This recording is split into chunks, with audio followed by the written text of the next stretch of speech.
Average internet speeds in the country for mobile and broadband have drastically improved since last year, and that is according to internet speed analytics company Ookla.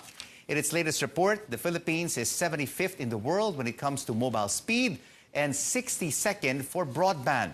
But with more and more Filipinos forced to go online due to lockdowns, will these numbers be put to the test? Let's get the insight from ICT expert Grace Mirandilla-Santos from the Internet Society. Grace, thank you so much for joining us. It looks like our internet speeds have really improved. So, are they ready to meet the demand surge during the 2-week ECQ period in the National Capital Region and other areas? Good evening, Rico. I believe that the telcos are ready in areas where their services are already existing. But it remains to be seen whether there are more areas that are actually covered by broadband infrastructure. Because let's remember that it's not only the NCR where economic activities need to be supported. Those outside of NCR, even just the nearby provinces, need to have different connectivity options. So coverage is definitely, I would say, a barometer as well in terms of measuring how much internet services have improved in the country. So in your view, it seems like a lot of these ISPs or telcos are using speeds, right? And it has been improving over the past year despite the pandemic. What about connectivity? Is it being extended to underserved areas? That's actually a very good question. Let's not forget that the Department of Education, in its learner survey in 2020, revealed that 83% of all enrollees of public schools were not able to go online. So that's actually an indicator that coverage or those areas with access to broadband infrastructure is actually very limited. So aside from having speed as a measure of success or improvement, we have to ask ourselves, is work from home more accessible to more people? Is online learning being accessed more and more by students? Because otherwise, then we cannot say that we have actually improved if it's just the speeds, no? We also have to realize that outside of NCR, the rural areas, the suburbs, the low-income areas, these are very important to connect because otherwise we will be leaving behind so many millions of Filipinos actually that cannot participate in the, not only in the digital economy, but cannot survive another lockdown. No? So hopefully coverage has improved over the years. What needs to be done to further improve internet connectivity in underserved areas? The key solution for so many ICT reform advocates is to institutionalize all the different changes that need to happen in a law. The Open Access and Data Transmission Bill that's pending in Congress actually make sure that there is lower barriers to entry so that more service providers, including the small players, are able to build infrastructure in the rural, unserved and underserved areas. It also promotes the streamlining of permits, which is already being done, but then we will institutionalize it and make sure that these reforms will be in place in law. The Open Access and Data Transmission Bill is actually pending at the at the Senate, and it's under the Science and Technology Committee chaired by Senator Binay. So if we have this law passed, we believe that it will greatly improve internet in the country, because then you'll have the different islands, municipalities having community internet service providers being empowered to connect their own communities. And that we think is really important in improving overall the state of Philippine internet.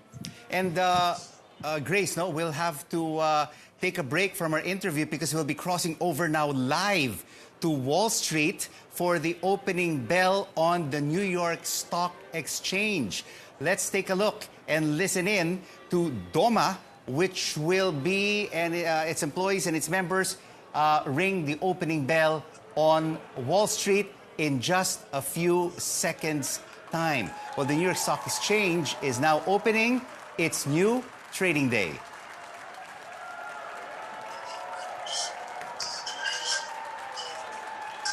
A lot of enthusiasm there. Of course, we saw the U.S. markets close in positive territory yesterday.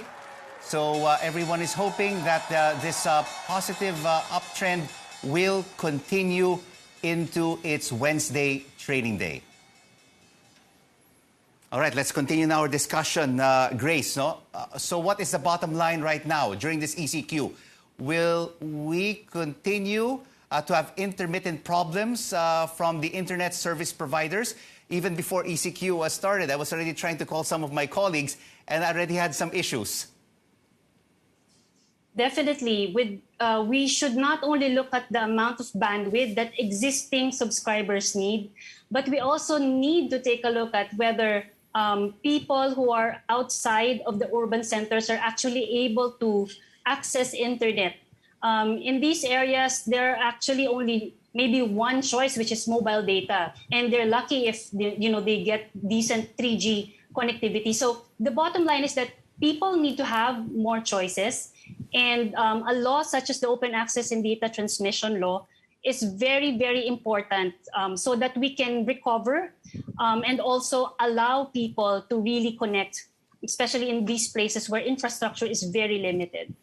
Well, that's the big question. When will these laws be changed? Because the last time we spoke, Grace, we discussed that existing laws are hampering the country from enjoying new technologies that will improve our internet connection. And in President Duterte's last SONA, there was even no mention of upgrading existing technologies. That's correct. The good news, however, is that the House of Representatives already passed on third and final reading the Open Access Bill. So this is really the move of the Senate. It has to hold hearings on this important law. So do you think that this law will be passed before the end of President Duterte's term in May? That is a good question. It's the challenge that we are putting in the hands of Congress and the allies of the President. Hopefully, this will be passed. The bottom line is, Grace, we ordinary Filipinos have to endure longer. Maybe not in this term, but maybe even in the next administration to go through more network outages and intermittent internet issues. Hopefully, through this interview, there are so many stakeholders who are pushing for the Open Access Bill. The business groups are pushing for this. The Financial Inclusion Steering Committee led by the BSP.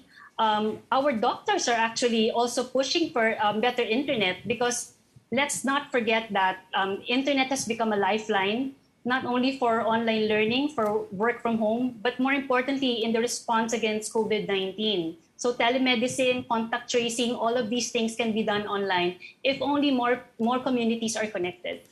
Grace Mirandilla-Santos from the Internet Society, thank you so much for your insights.